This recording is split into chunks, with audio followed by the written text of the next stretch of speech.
Hey guys, happy Red Ribbon Week! In this presentation, we're going to discuss our Red Ribbon Week flyer, the history of Red Ribbon Week, making healthy choices, and sending messages to stay drug-free. Okay, so here's our Red Ribbon Week flyer. So on Monday, proud to be drug-free, wear red. So you should be wearing red right now because it's Monday. Put healthy choices to bed. Wear your pajamas. Use your head to make good choices and wear your hat or crazy hair. And then Thursday is sock it to healthy choices or wear silly socks. And Friday is say boo to drugs. Wear your character costume. Remember, this is not a Halloween dress up. This is having a book character costume. So whatever you wear needs to match the book. Okay? All right, so now we are going to go over the history of Red Ribbon Week. So Enrique Kiki Camarena was a Drug Enforcement Administration agent who was tortured and killed in Mexico in 1985. When he decided to join the U.S. Drug Enforcement Administration, his mother tried to talk him out of it. "I'm only one person," he told her, "but I want to make a difference." On February 7th, 1985, the 37-year-old Camarena left his office to meet his wife for lunch. 5 men appeared at the agent's side and shoved him in a car. 1 month later, Camarena's body was found and they killed him. So he was an agent that was trying to do the right thing. He was a drug enforcement agent, and he was trying to find people that were not doing the right thing and make it safe, right? Okay. All right, so here's a little bit more about his history. So in honor of Camarena's memory and his battle against illegal drugs, friends and neighbors begin to wear red badges of satin. Parents, sick of the destruction of alcohol and other drugs, had begun forming coalitions. Some of these new coalitions took Camarena as their model and embraced his belief that one person can make a difference. These coalitions also adopted the symbol of Camarena's memory, the red ribbon. In 1988, NFP sponsored the first National Red Ribbon Celebration. Today, the Red Ribbon serves as a catalyst to mobilize communities to educate youth and encourage participation in drug prevention activities. So that means that the Red Ribbon Week, it just reminds us in the community to encourage participation in drug prevention activities. Since that time, the campaign has reached millions of U.S. children and families. The National Family of Partnership, the NFP, and its networks of individuals and organizations continue to deliver his message of hope to millions of people every year through the National Red Ribbon Week campaign. And that's what we are doing this week, guys. We're celebrating Red Ribbon Week. Okay? All right. Okay, now we're going to do the Making Healthy Choices game.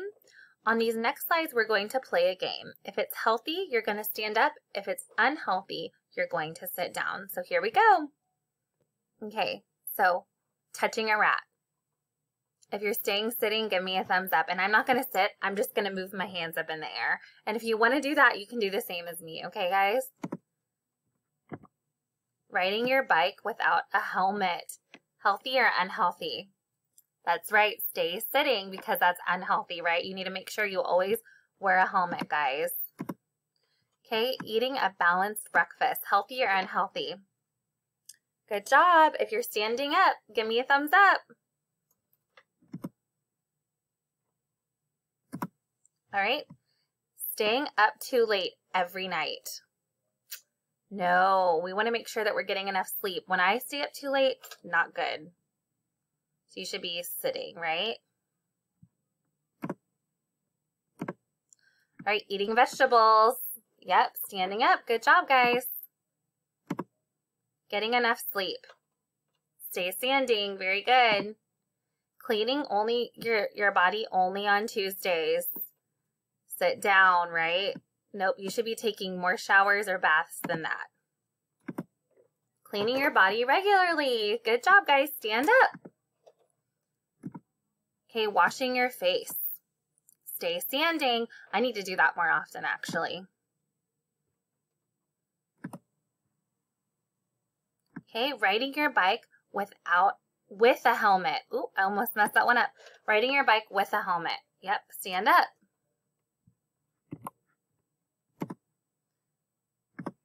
Okay, drinking alcohol like wine or beer. That's a big no-no. You need to make sure you are sitting down for that. And also, let's go back to that. Is it okay if your parents do that if they're over 21 years old? Yes. As long as they're being safe and they're making good choices, they can do that, right? It's okay to have one and make good choices. Okay, guys?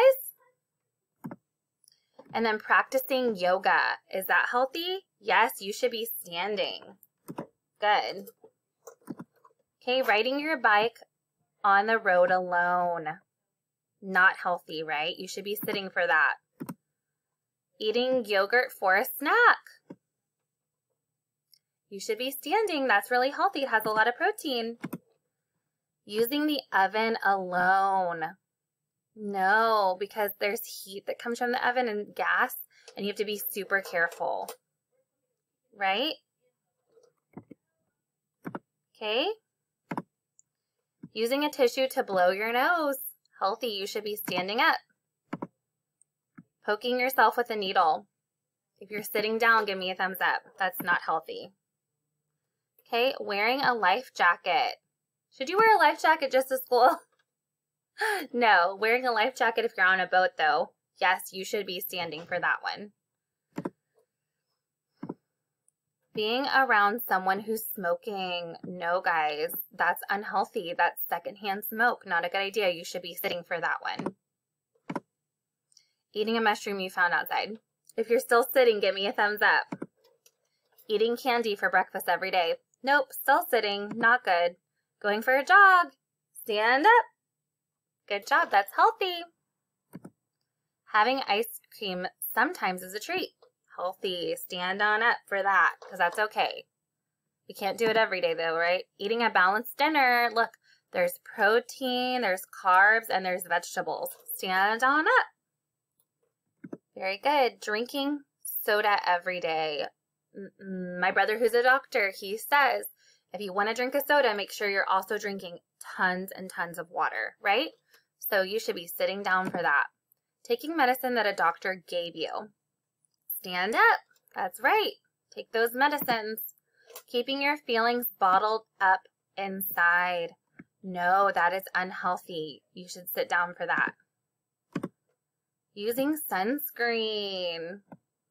Healthy. You should be standing. Taking medicine you found at home. That's a big no-no, guys. We don't take medicine that we find at home, right? Unless it's something that your parents gave you and you said it's okay. We don't take something that we found and we're not sure what it is, right? Getting a shot at the doctor's office. Healthy, right? Stand on up for that one. Taking medicine a friend gave you. Sometimes medicine can look like candy. But do we take something our friend gave us? No, right? You should be sitting down for that. Going to the doctor for a regular checkup. Healthy. Playing with a needle you found. No, that's a huge no-no. All right, playing with a needle that you found with a friend. Is that a healthy or unhealthy choice that you found? Good job. You guys should be sitting. Okay, talking about your feelings with someone that you trust. Stand on up. Good. Yep, and a trusted adult, remember, is like your counselor, if your family, it could be your teacher. Spending time outside without sunscreen. Ooh, you should be sitting down, right? That's not healthy. Using a cigarette. Big no-no right now. That's not okay. Well, not just right now, all the time, right? Playing with knives. No, that's not a good thing. Watching hours of TV every day. Oh, nope, we should be sitting. Well, way to go, you guys. We just played our healthy and unhealthy game. Now we're going to go to the rest of the presentation. Okay, so now we're going to do send a message and stay drug-free. So there's many different ways for you guys to send messages. So your message is only as loud as the actions that accompany it. Live your message and it will be heard loud and clear. So I'm going to explain this in a little bit. Your message is only as loud as the actions that accompany it. That means Who you are is what you choose to do, right? If you choose to eat healthy, then you're going to feel healthy and you're going to be a healthy person. If you choose to make unhealthy choices, then you might feel unhealthy and then even turn into someone who's unhealthy, right? So live your message and it will be heard loud and clear. So if your actions match up with who you want to be, people will notice that about you and you'll notice it about yourself, right? So when our actions are good, what kind of message do we send? When our actions are bad, what kind of message do we send? So let's go back. Oh. So when our actions are good, we send a message that we're kind, we're loving, we care about people, we care about ourselves. And when our actions are bad, we send the message that we may not really even care about our body. We may not care about how we're affecting others. We send the message that we're just going to do what we want when we want to, and we don't care about the consequences of those actions. Or maybe that we need help with those things, right? What kind of message is sent by peer pressure? So I want you to turn and talk to your neighbor about what peer pressure is. What's peer pressure? What is that? I'm going to give you guys like 10 seconds to talk about what peer pressure is.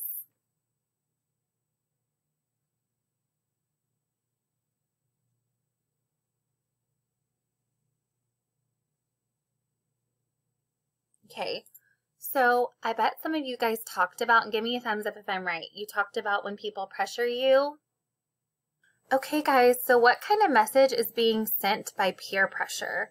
If somebody says, come on, it's going to be so cool to do this, what are you going to say? I hope that you're going to say no, because you know it's cool to stay healthy, right? But there's also good peer pressure. Like if somebody says, hey, I don't know if that's a good choice for you, or hey, come on, let's try to be healthy. That is good peer pressure. So it's important for you to know the difference between good and bad peer pressure, right, guys? And look, there's bad peer pressure. So I want you to turn and talk to your neighbor about what might be some bad peer pressure. And these are some pictures that can help you to find out or help you think about what could be bad. So I'm going to give you guys about 20 seconds to turn and talk to your neighbor or have a discussion about what could be bad peer pressure.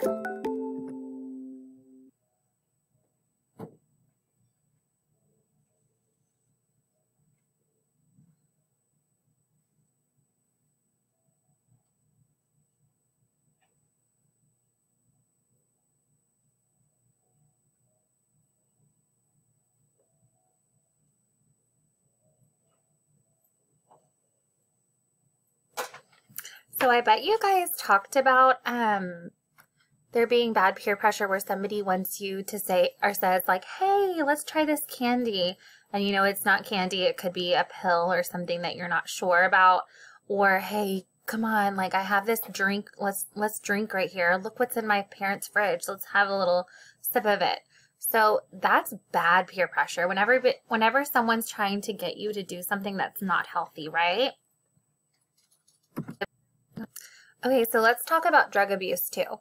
So drug abuse is when someone is using a substance that isn't healthy for them and that is addictive. And that these kind of things will kill your brain cells. They'll make you not be able to think straight. And people do it because they want to feel whatever the effects of that drug is. Okay? All right, so let's talk about other messages. What kind of message are you sending when you volunteer? You're sending a message that you like to help the community. You want to be there for your friends and your family and people around you. When you send a volunteer, it's sending a message that you're super helpful. How might volunteering keep someone from using drugs and alcohol? So when I think about someone who's a volunteer, I think about someone who's responsible, who's on time, someone who wants to have a good spot in the community and be super helpful. And so when you're a volunteer, you want to make sure that you're putting your best foot forward and you're the best version of yourself. So I think those are all really good reasons why it might keep someone from using drugs and alcohol. Also, do you know your body sends messages too? And I know you guys do, because we talk about this a lot of time. When you're angry, when you're sad, when you're scared, when you're mad, yes, your body sends you messages. And I'm going to pull this down a little bit so that you guys can see. So look, when you're angry, when you're mad, when you're confused, worried, scared, your body sends messages, right, guys? Let me go backwards. Sometimes we need to send messages and ask for help. So if we're feeling angry, we can say, hey, I'm angry right now. Can you help me, please? If we're confused, we can say, oh my gosh, I'm not sure about this. I really need your help. Or when you're sad or scared or mad, there's all different kinds of ways that you can ask for help. How can we send a message asking for help? You can say, hi, I need help. And remember, guys, one of the things that we talk about in second step is being assertive. So saying, oh, I'm so mad right now. Yes, we know that you're upset, but that's not assertive, right? Something that would be assertive would be saying, hey, I need a break. I'm really upset right now, right? So it also sends a message when you ask for help in the right ways. Who are some people we can trust for help? We can trust our teacher. We can trust the police officer. We can trust the doctor. We can trust maybe our grandparents. These are called trusted adults, and you can always ask them for help. Even if you see someone using drugs and alcohol, you can ask for help, guys. Okay, and what's a message do we send when we are involved in sports and activities? We send a message saying that we love sports and we love activities and we love keeping our body healthy and we love just participating in the community in those ways.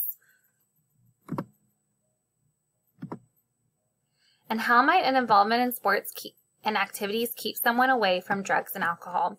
So I am actually going to ask you guys to turn and talk for about 20 seconds to your neighbor about how being in sports and activities would keep you away from drugs and alcohol.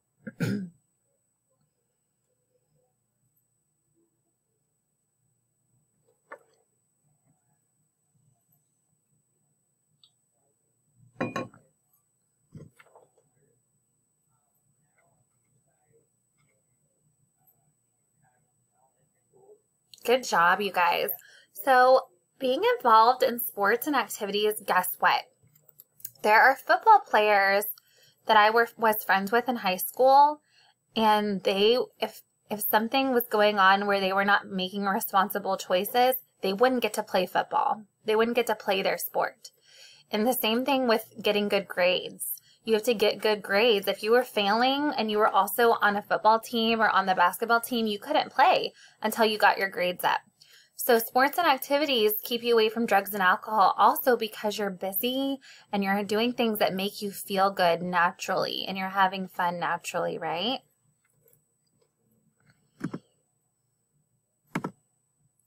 The mistakes of the world are a warning message for you.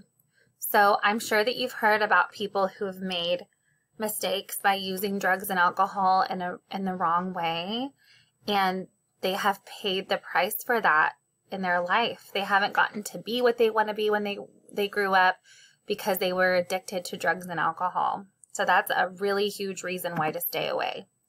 How might drugs and alcohol interrupt the message of your goals? So you guys all have goals to be what you want to be when you grow up. I want you to really quickly turn and talk to your neighbor and tell them, what do you want to be when you grow up?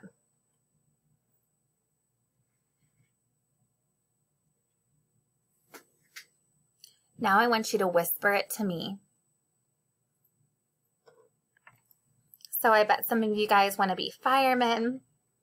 maybe an actor, maybe an actress, maybe a sports guy, maybe somebody who plays baseball or basketball or football, maybe somebody who's a dancer. Those are all great things.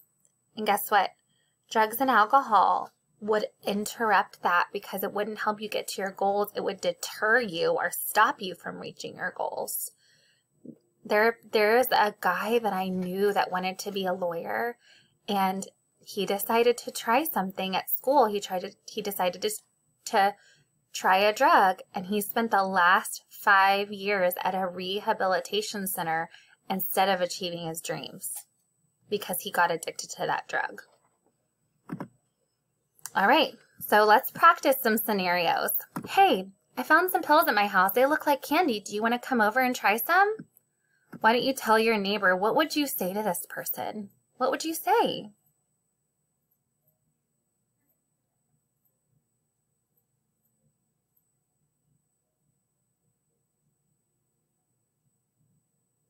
Yeah, I would say, no thanks. Or that's not healthy. You probably shouldn't do that. Give me a thumbs up if yours were the same. Good job, you guys. All right. So also one way that you can send a message is you can send a message by saying, thank you. I just wanted to send a message and let you know I'm going to stay drug-free. Thank you for always believing in me and inspiring me to do my best. You can have an accountability partner, and you can actually tell your brother, your sister, your mom, your dad, your guardian, whoever, your teacher, me, Miss Grant. You could write me a note and say, I just want to let you know I'm going to be drug-free. And then you can say to yourself, dear future self, and then explain what your future goals are and how drugs or alcohol could impact those goals. So, for example, if I was myself when I was younger, I would say, dear future May, I want to be a school counselor when I'm older, and I am not going to do drugs or alcohol because that is not going to help me reach my goals. I will stay away from those. And then this is one last activity that you guys can try. It's called Decode the Message. And teachers, if you want, you can pause this on the screen, and you can have the kids in your class decode this message on a sheet of paper, and then you can have them write themselves a message that says this: Dear future self, what would you say if you could send a message to your future self about staying away from drugs and alcohol? Think of what your future goals are and how drugs and alcohol might impact these goals. Okay, and that is the end of our, we have one last video that we can share for you guys, okay? Just a second. Fresburg, with cartoons for kids that are educational. Make sure you check us out every Tuesday with a new episode, and don't forget to subscribe to our channel and like our videos.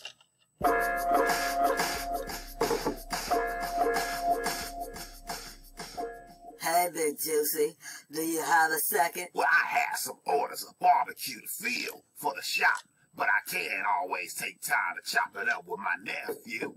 What's good? Well, let's say I have a friend who really wants to hang out with this group of kids. The thing is, these kids tell him the only way he can chill with them is if he does something that might get him in trouble. I don't like the sound of this already, nephew. But for this, friend you talking about, what are they asking him to do? Well, he told me that they wanted him to use drugs. He told me that the only way they would let him chill with them is to show that he would do drugs and he wasn't a square. Man, I had that happen before, nephew. Really, Big Juicy? So, what did you do? Well, actually, I ended up doing what those guys told me to do. I thought the only way I could fit in was to mess around with drugs. Okay, that's what's up, Big Juicy. I'm glad I talked with you. Hold on a second, nephew. There's more to the story. There is? What happened, Big Juicy? Well, when I tried it, I really didn't like it. I just did it because I wanted to fit in. Then one day after school, one of the teachers called us. we ended up getting kicked out of school for the rest of the year. Oh, man. My mom would be so mad if I got kicked out of school. Well, trust me, when my mom found out, I had a year's worth of punishment. On top of that, I had to go to counseling. That's crazy, Big Juicy. Yep. Now, what's crazy, nephew, is someone who tells you you have to do something that you don't want to do in order for them to be your friend. We don't need friends putting pressure on us to use drugs. That's peer pressure. Drugs are illegal. They mess up your brain, and they mess up your life. When I got busted, it felt like the longest year of my life, and I learned one thing. What was that, Big Juicy? I learned to say no to drugs. No matter what anybody tried to tell me or make it seem like it was okay, drugs are never okay.